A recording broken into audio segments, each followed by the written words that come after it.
The deep dive की इस गहरी पड़ताल में सभी श्रोताओं का बहुत बहुत स्वागत है। आज शनिवार है 21 फरवरी 2026। और सच कहूँ तो आज की ये तारीख सबको कहीं लिख कर रख लेनी चाहिए। बिल्कुल, क्योंकि दुनिया की अर्थव्यवस्था इस वक्त जिस अभूतपूर्व उथल पुथल से गुजर रही है ना, वो आने वाले कई दशकों तक अर्थशास्त्र की किताबों में पढ़ाई जाने वाली है। इस शो में हम हमेशा की तरह सूचनाओं के उस महासागर में गोता लगाते हैं जहां से आप सभी के लिए सबसे काम की और सटीक जानकारी निकाल कर लाई जा सके। हाँ, और आज हमारे पास जो स्रोतों का पुलिंदा है वो वाकई बहुत भारी भरकम और दिलचस्प है। सही कहा आपने। आज हम कहकर मल रहे हैं। हमारे पास है 2025 के अमेरिका भारत व्यापार संकट और राष्ट्रपति ट्रंप के दूसरे कार्यकाल के टैरिफ्स पर आधारित विकिपीडिया का एक बहुत ही विस्तारित लेख। उसके साथ ही 1930 के स्मूथ हॉली व्यापार युद्ध पर एक बहुत ही शानदार एकेडमिक रिसर्च पेपर है। और इन सब के अलावा बिल्कुल ताज़ा यानी आज ही की द गार्डियन की एक ब्रेकिंग न्यूज रिपोर्ट भी हमारी टेबल पर है। वही तो आज का हमारा मिशन बहुत साफ है। कल आए अमेरिकी सुप्रीम कोर्ट के ऐतिहासिक फैसले, रातों रात दुनिया भर पर लगे 15% के नए ग्लोबल टैरिफ, अमेरिका और भारत के बीच हुई उस कूटनीतिक कड़वाहट और 100 साल पुरानी एक खौफनाक ऐतिहासिक चेतावनी। हमें इन सब के बीच की कड़ियों को जोड़ना है। लेकिन चर्चा शुरू करने से पहले एक छोटी सी पर बहुत ही जरूरी बात मैं बताना चाहूंगी।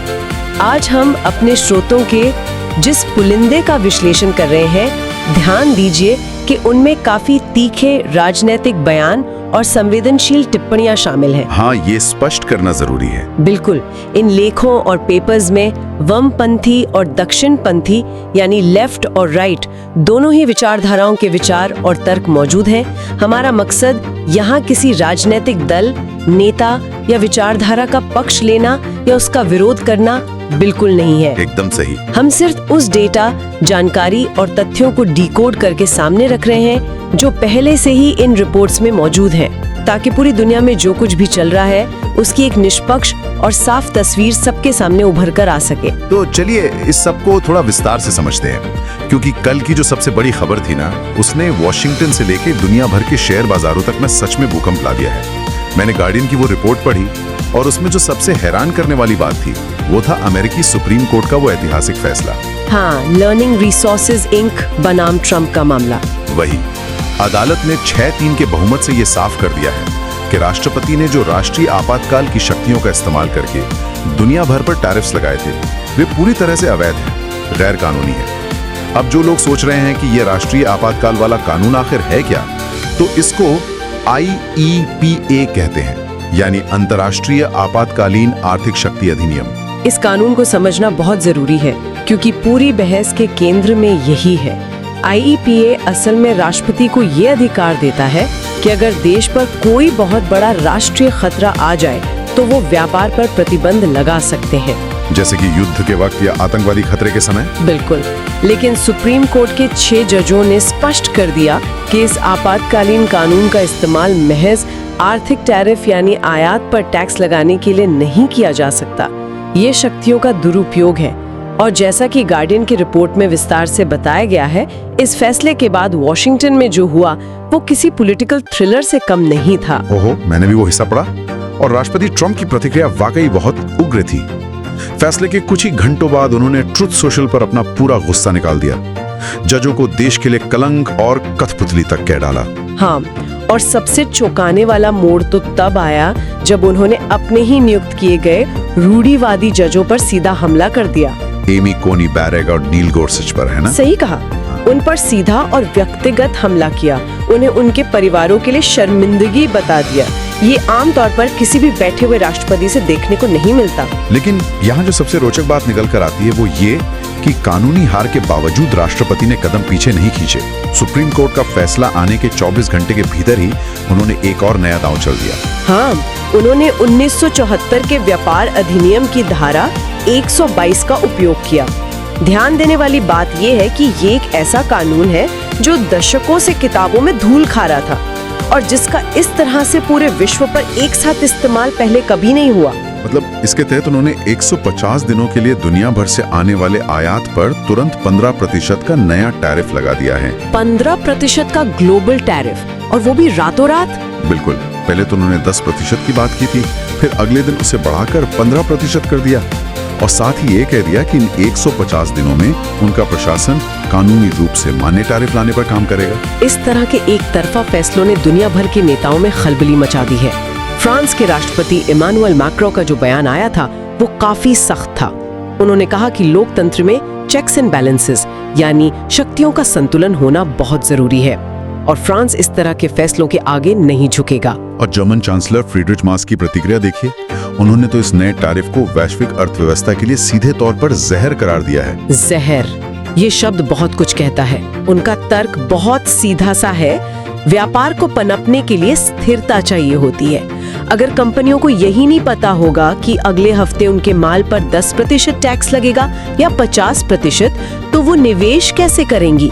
ये जो लगातार बनी हुई अनिश्चितता है ना, ये दुनिया भर की सप्लाई चेन्स को मार रही है। और मजे की बात यह है कि ये अनिश्चितता या अफरा तफरी कोई नई बात नहीं है। अगर हम थोड़ा पीछे मुड़कर देखें तो ठीक 1 साल पहले का वक्त याद आता है। 2 अप्रैल 2025 का दिन।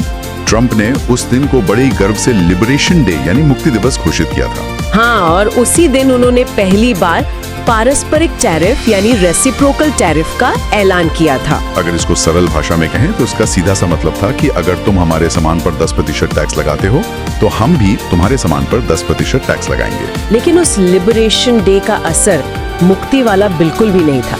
सच तो ये है कि उस 20% टैरिफ की घोषणा ने वैश्विक बाजार में ऐसा हड़कंप मचाया कि 2025 का वो ऐतिहासिक स्टॉक मार्केट क्रैश हो गया। डेटा पर नजर डालें तो S&P 500 में लगभग 5% की गिरावट आई। 4.88%, अगर सटीक आंकड़े की बात करें, जो कि इतिहास की दूसरी सबसे बड़ी एक दिवसीय गिरावट थी। बिल्कुल, और नैस्डैक लगभग 6% तक गिर गया। बॉन्ड मार्केट में भारी बिकवाली शुरू हो गई। निवेशकों का भरोसा कुछ ही घंटों में चकनाचूर हो गया था। मुझे याद है उस दिन बाजार में इतनी घबराहट फैल गई थी कि घोषणा के उसी दिन दोपहर को ट्रंप प्रशासन को 90 दिन का एक पॉज लगाना पड़ा था। चीन को छोड़कर बाकी देशों के लिए उन टैरिफ्स को टाल दिया गया। और इसी घटना के बाद वॉल स्ट्रीट में एक जुमला बहुत मशहूर हुआ था, ट्रंप ऑलवेज चिकन्स आउट। वही, ट्रंप ऑलवेज चिकन्स आउट। यानी जब शेयर बाजार सच में गोता लगाता है तो वो हमेशा अपने कदम पीछे खींच लेते हैं, क्योंकि वो बाजार के सूचकांक को ही अपनी सफलता का पैमाना मानते हैं। वो पॉज लगने के बाद बाजार तो कुछ महीनों में संभल गया, लेकिन इसका ये मतलब नहीं था कि आम आदमी पर इसका असर नहीं पड़ा। यहाँ अर्थशास्त्र का एक बहुत बड़ा मिथक टूटता है। सरकार का दावा था कि इन टैरिफ्स का पैसा विदेशी लोग देंगे। हाँ, उन्होंने कहा था कि दूसरे देश हमारा खजाना भरेंगे। और सरकार ने कस्टम ड्यूटी और टैक्स के रूप में $287 बिलियन की भारी भरकम रकम जुटा भी ली। लेकिन यहाँ एक बहुत बड़ा लेकिन है। फेडरल रिजर्व, गोल्डमैन सैक्स और national bureau of economic research की जो स्टडीज आई ना, उनके आंकड़े बहुत ही चौंकाने वाले थे। बिल्कुल, उन सभी स्टडीज ने साफ कर दिया है कि इस पूरी लागत का 90% से ज्यादा हिस्सा विदेशी निर्यातकों ने नहीं, बल्कि अमेरिकी उपभोक्ताओं और व्यापारों ने ही चुकाया है। सही पकड़ा आपने। जब बाहर से आने वाला कच्चा माल महंगा हुआ तो कंपनियों ने अपनी जेब से पैसा थोड़ी दिया, उन्होंने सीधे तौर पर अंतिम उत्पाद के दाम बढ़ा दिए। मतलब हम और आप जो रोजमर्रा की चीजें खरीदते हैं वो महंगी हो गई। हाँ, और जो कंपनियां दाम नहीं बढ़ा पाई उनका मुनाफा खत्म हो गया। यही वजह है कि 2025 में कॉर्पोरेट बैंकरप्सीज यानी कंपनियों का दिवालियापन पिछले 15 साल के उच्चतम स्तर पर पहुंच गया। और रोजगार के मोर्चे पर भी तो भारी नुकसान हुआ था। बिल्कुल हुआ था। जहां अमेरिकी अर्थव्यवस्था हर साल लगभग 2 मिलियन नई नौकरियां पैदा कर रही थी, वहीं 2025 में ये आंकड़ा सिमटकर सिर्फ 5,84,000 रह गया। विनिर्माण यानी मैन्युफैक्चरिंग क्षेत्र में तो हालात और बुरे थे। वहां हर महीने नौकरियां कम ही होती गईं। यहाँ आकर कहानी सच में बहुत दिलचस्प हो जाती है, क्योंकि जब हम इन स्रोतों को गहराई से पढ़ते हैं तो समझ आता है कि ये पूरा व्यापार युद्ध सिर्फ अर्थशास्त्र और आंकड़ों तक सीमित नहीं था। इसमें कूटनीति, भू राजनीति और सबसे बढ़कर बड़े नेताओं का व्यक्तिगत अहंकार भी शामिल था। मुझे सबसे ज्यादा दिलचस्पी 2025 के मध्य में हुए अमेरिका भारत कूटनीतिक संकट में आई। हाँ, वो संकट बहुत ही गंभीर था। विकिपीडिया के उस लेख में इस पूरे विवाद की जड़ जून 2025 की एक खास घटना को बताया गया है। वो घटना अंतर्राष्ट्रीय संबंधों के लिहाज से सच में बहुत मायने रखती है। हुआ यूं कि G7 शिखर सम्मेलन के तुरंत बाद राष्ट्रपति ने भारतीय प्रधानमंत्री को वॉशिंगटन में एक स्टेट डिनर के लिए आमंत्रित किया। कूटनीति में स्टेट डिनर बहुत बड़ा सम्मान माना जाता है। लेकिन प्रधानमंत्री ने निमंत्रण टुकड़ा दिया। उन्होंने स्पष्ट किया कि उनके पहले से तय घरेलू कार्यक्रम हैं और उन्हें उड़ीसा जाना है, जिसे उन्होंने भगवान जगन्नाथ की भूमि बताया। अब कूटनीतिक हलकों में ये कोई छोटी बात नहीं थी। एक अमेरिकी राष्ट्रपति के बुलावे को दरकिनार करके एक घरेलू धार्मिक यात्रा को प्राथमिकता देना वॉशिंगटन के लिए एक बहुत ही स्पष्ट और कड़ा संदेश था। लेकिन आग में घी डालने का काम किया उसी दौरान हुए ऑपरेशन सिंदूर ने। भारत और पाकिस्तान के बीच पहलगाम हमले के बाद एक सैन्य संघर्ष हुआ था। जब दोनों देशों के बीच सीज फायर हुआ यानी युद्ध विराम हुआ, तो ट्रंप ने पूरी दुनिया के सामने दावा कर दिया कि उन्होंने इसमें मध्यस्थता की है। और भारत ने उस दावे पर जो प्रतिक्रिया दी वो बेहद सख्त थी। भारत ने तुरंत और सार्वजनिक रूप से इस बात को सिरे से खारिज कर दिया कि अमेरिका की इसमें कोई भूमिका थी। मतलब दुनिया के सामने साफ कह दिया कि आपका इससे कोई लेना देना नहीं है। बिल्कुल। जेफरीज ग्रुप की रिपोर्ट और अमेरिका के पूर्व राष्ट्रीय सुरक्षा सलाहकार जॉन बोल्टन के बयानों में इस बात का साफ जिक्र है कि भारत के इस कड़े रुख से राष्ट्रपति का अहंकार बहुत बुरी तरह आहत हुआ। वो खुद को एक शांति दूत के रूप में स्थापित करके नोबेल शांति पुरस्कार की अपनी संभावनाओं को मजबूत करना चाहते थे, लेकिन भारत ने उनके इस नैरेटिव की हवा निकाल दी। देने के लिए सीधे तौर पर एक भारी भरकम टैरिफ लगा दिया। इसके लिए आधिकारिक बहाना क्या बनाया गया? बहाना ये था कि भारत रूसी तेल का आयात कर रहा है और ब्रिक्स में उसकी सक्रिय भागीदारी है। शुरुआत में ये 25% का टैरिफ था, जिसे अगस्त 2025 में बढ़ाकर सीधा 50% कर दिया गया। इसे अर्थशास्त्र की भाषा में सेकेंडरी टैरिफ कहा जाता है। अगर हम श्रोताओं के लिए इसे थोड़ा आसान भाषा में डिकोड करें तो सेकेंडरी टैरिफ का मतलब है कि अमेरिका कह रहा है, चूंकि तुम मेरे दुश्मन के साथ व्यापार कर रहे हो, इसीलिए मैं तुम्हारे सामान पर टैक्स लगाकर तुम्हें सजा दूंगा। ये एकदम सटीक उदाहरण है, लेकिन अमेरिका ये भूल गया कि भारत वो देश नहीं है जो इस तरह के दबाव के आगे आसानी से झुक जाए। भारतीय वाणिज्य मंत्री ने एकदम साफ शब्दों में कहा कि भारत किसी भी अनुचित दबाव के आगे झुकेगा नहीं। भारत की प्रतिक्रिया बहुत ही तार्किक और आक्रामक थी। उन्होंने दुनिया के सामने अमेरिका और यूरोपीय संघ के पाखंड को बेनकाब कर दिया। हाँ, वो तर्क वाकई बहुत मजबूत था। भारत ने कड़े शब्दों में कहा कि हम अपनी 1.4 अरब की आबादी को किफायती ऊर्जा देने के लिए रूसी तेल खरीद रहे हैं, जो हमारी मजबूरी भी है और हमारा अधिकार भी। और इसके बाद जो काउंटर आर्गुमेंट उन्होंने दिया वो और भी मजेदार था।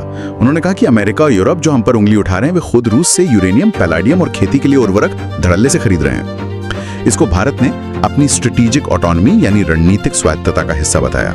यानी हम अपने देश के हित में फैसले लेंगे, किसी और देश के इशारे पर नहीं। इस भारी टकराव ने अमेरिकी कूटनीतिक गलियारों में खतरे की घंटी बजा दी थी। स्रोतों में फरीद जकारिया, भारत में अमेरिका के पूर्व राजदूत केनेथ जस्टर और निकी हेली जैसी हस्तियों की चेतावनियों का विस्तार से जिक्र है। उन सभी का एक ही सुर था कि भारत को सीरिया या म्यांमार जैसे देशों की श्रेणी में रखकर प्रतिबंध लगाना एक बहुत बड़ी कूटनीतिक भूल है। निकी हेली में तो स्पष्ट लिखा था कि एशिया में चीन के आक्रामक रवैये के खिलाफ भारत ही सबसे बड़ा और इकलौता विश्वसनीय संतुलन है। सही कहा। अगर अमेरिका इसी तरह भारत पर दबाव बनाता रहा तो ये 25 साल की उस कूटनीतिक मेहनत पर पानी फेर देगा जो दोनों देशों के संबंधों को सुधारने में लगी है। और सबसे बड़ा डर क्या था कि ये दबाव भारत को मजबूरी में चीन और रूस के और भी करीब धकेल देगा, जो कि अमेरिका के लिए एक स्ट्रेटेजिक डिजास्टर यानी रणनीतिक आपदा साबित होती।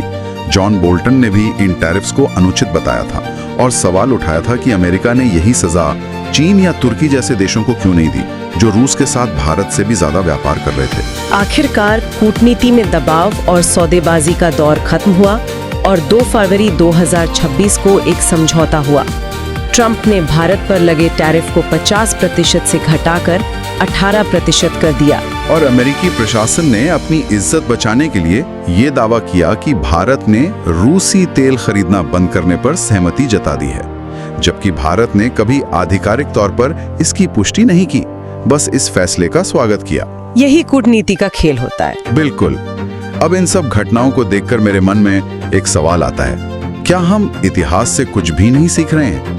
जब मैं 1930 के स्मूट-हॉली टैरिफ एक्ट पर आधारित उस एकेडमिक रिसर्च पेपर को पढ़ रहा था, तो मुझे लगा जैसे मैं 2026 की ही कहानी पढ़ रहा हूँ। इतिहास सच में खुद को दोहराता हुआ नजर आ रहा है। 1930 में अमेरिका ने प्रथम विश्व युद्ध के बाद अपने संकटग्रस्त किसानों को बचाने के लिए स्मूथ-हॉली टैरिफ एक्ट पारित किया था। अमेरिकी राजनेताओं का इरादा सिर्फ विदेशी कृषि उत्पादों को रोकना था ताकि घरेलू किसानों को बेहतर दाम मिल सके। लेकिन अर्थशास्त्र में एक चीज होती है, रिटेलिएशन, यानी बदले की कार्रवाई। बिल्कुल, और वही हुआ। जैसे ही अमेरिका ने टैरिफ्स लगाए, बाकी दुनिया ने भी अमेरिका पर टैरिफ्स लगा दिए और देखते ही देखते ये एक पूर्ण वैश्विक व्यापार युद्ध में बदल गया। और उस रिसर्च पेपर में जो ऐतिहासिक तथ्य दिए गए हैं ना, वो दिखाते हैं कि कैसे एक छोटी सी नीति पूरी दुनिया को मंदी की आग में धकेल सकती है। जैसे स्पेन का उदाहरण ले लीजिए। स्पेन ने अमेरिका को जवाब देने के लिए अपना खुद का वाइस टैरिफ लगा दिया। वाइस टैरिफ, हाँ। उन्होंने विशेष रूप से जनरल मोटर्स और फोर्ड जैसी अमेरिकी कारों को निशाना बनाया और उन पर 150% तक का भारी भरकम टैरिफ लगा दिया। इसका असर ये हुआ कि स्पेन में अमेरिकी कारों की बिक्री रातों रात आधी से भी कम हो गई। और इटली का मामला भी कम दिलचस्प नहीं था। इटली के तत्कालीन तानाशाह मुसोलिनी ने अपनी घरेलू कार कंपनी फियाट को बचाने के लिए अमेरिकी कारों और रेडियो उपकरणों पर भारी टैक्स लगा दिया। लेकिन मुसोलिनी वहीं नहीं रुके। उन्होंने क्या किया? जब अमेरिका ने टैरिफ बढ़ाए तो इटली ने अमेरिका से आयात घटा दिया और सीधे रूस के साथ एक डील कर ली। डील ये थी कि इटली रूस से गेहूं और तेल खरीदेगा और बदले में रूस इटली की कारें और जहाज खरीदेगा। अमेरिका को पूरी तरह से किनारे कर दिया गया। ये तो एकदम आज के हालात जैसा लग रहा है। और इस पेपर में स्विट्जरलैंड की जो कहानी है वो मुझे सबसे ज्यादा हैरान करने वाली लगी। स्विट्जरलैंड एक छोटा और तटस्थ देश था जिसका किसी से कोई झगड़ा नहीं था, लेकिन अमेरिका ने उनकी विश्व प्रसिद्ध घड़ियों पर, खासकर उन घड़ियों पर जिनमें 6 या 15 जूल्स इस्तेमाल होते थे, भारी टैरिफ लगा दिया।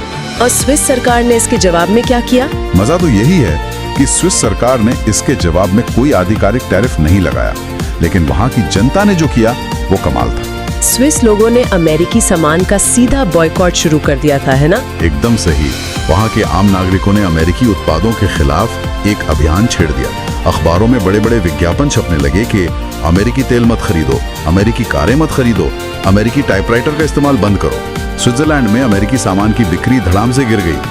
ये एक बहुत बड़ा उदाहरण है कि जब आप टैरिफ लड़ाते हैं तो आप सिर्फ एक देश की सरकार से नहीं बल्कि वहां की जनता से भी पंगा ले रहे होते हैं। वाकई। और अगर हम इस पूरे स्मूथ-हॉली एपिसोड को आज की बड़ी तस्वीर से जोड़कर देखें तो ये ऐतिहासिक उदाहरण हमें एक बहुत ही कड़वी सच्चाई बताते हैं।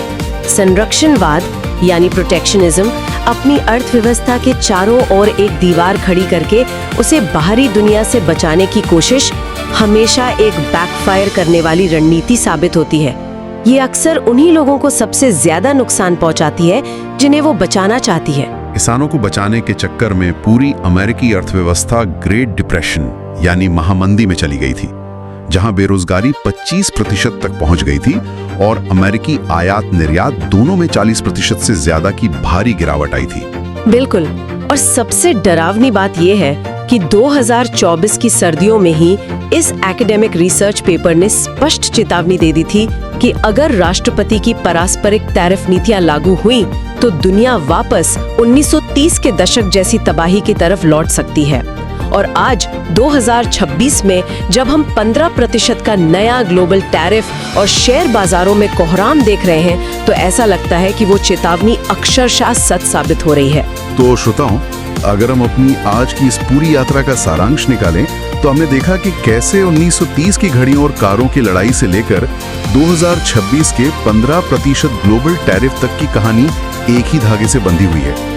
हमने वॉशिंगटन में सुप्रीम कोर्ट के उस ऐतिहासिक ड्रामे को समझा, लिबरेशन डे के बाद बाजार में मचे हाहाकार को देखा और ये भी जाना कि कैसे नेताओं के आहत अहंकार ने अमेरिका और भारत जैसे दो रणनीतिक साझेदारों को एक खतरनाक व्यापार युद्ध के मुहाने पर लाकर खड़ा कर दिया था। और इन सब के बीच ये समझना बहुत जरूरी है कि ये सब सिर्फ अखबारों के पन्नों या टीवी की बहसों तक सीमित नहीं है। व्यापार युद्ध सीधे तौर पर हमारी और आपकी जिंदगी पर असर डालते हैं। ये तय करते हैं कि हमारी रोजमर्रा की चीजें जैसे दवाइयाँ, इलेक्ट्रॉनिक्स, गाड़ियाँ कितनी महंगी होंगी और हमारी नौकरियां कितनी सुरक्षित हैं। जब दो बड़े देश आपस में लड़ते हैं तो उस लड़ाई का बिल हमेशा आम नागरिक की जेब से ही भरा जाता है। इसमें तो कोई शक ही नहीं है। और अंत में इन सभी स्रोतों के डेटा का विश्लेषण करते हुए मैं एक ऐसा विचार छोड़कर जाना चाहूंगी जो शायद इस पूरी चर्चा का सबसे बड़ा आहा मोमेंट है। वो क्या? हमने देखा कि इन कड़े टैरिफ्स और प्रतिबंधों की वजह से भारत, रूस और अन्य कई देश ब्रिक्स संगठन की तरफ और डी-डॉलराइजेशन की दिशा में बहुत तेजी से आगे बढ़ रहे हैं। यानी वे अंतर्राष्ट्रीय व्यापार के लिए अमेरिकी डॉलर पर अपनी निर्भरता खत्म कर रहे हैं। ओह, और ये कोई छोटा मोटा बदलाव नहीं है। अगर डी-डॉलराइजेशन सच में एक वैश्विक हकीकत बन जाता है तो इसके नतीजे अमेरिका के लिए विनाशकारी हो सकते हैं। जरा सोचिए, अगर दुनिया डॉलर का इस्तेमाल करना बंद कर दे तो अमेरिका जो आज आसानी से खरबों डॉलर का कर्ज ले पाता है वो रास्ता बंद हो जाएगा। सही कहा। अमेरिका में महंगाई आसमान छूने लगेगी और आयात इतना महंगा हो जाएगा कि आम अमेरिकी का जीवन स्तर बुरी तरह प्रभावित होगा। और यही वो सबसे ध्यान देने वाली बात है। अगर अमेरिका व्यापार और टैरिफ को लगातार एक कूटनीतिक हथियार की तरह इस्तेमाल करता रहा तो क्या यही वो निर्णायक मोड़ साबित होगा जो पूरी दुनिया को हमेशा के लिए अमेरिकी डॉलर को ग्लोबल रिजर्व करेंसी के पद से हटाने पर मजबूर कर देगा? क्या अमेरिका अपने ही हाथों से अपने ही सबसे बड़े हथियार यानी डॉलर के वर्चस्व को खत्म कर रहा है? ये वाकई एक बहुत ही गहरा और उत्तेजक सवाल है जिस पर हर उस इंसान को सोचना चाहिए जो ये समझना चाहता है कि दुनिया किस दिशा में जा रही है। क्या हम एक नई वर्ल्ड ऑर्डर यानी नई विश्व व्यवस्था की शुरुआत देख रहे हैं? इसी बड़े सवाल के साथ हम आज की इस चर्चा को यहीं विराम देते हैं। इस गहरी पड़ताल में आज के लिए बस इतना ही। ज्ञान और जानकारियों के इस अद्भुत यात्रा में हमारे साथ जुड़ने के लिए बहुत बहुत धन्यवाद। सुरक्षित रहें, सवाल पूछते रहें और दुनिया को करीब से समझते रहें।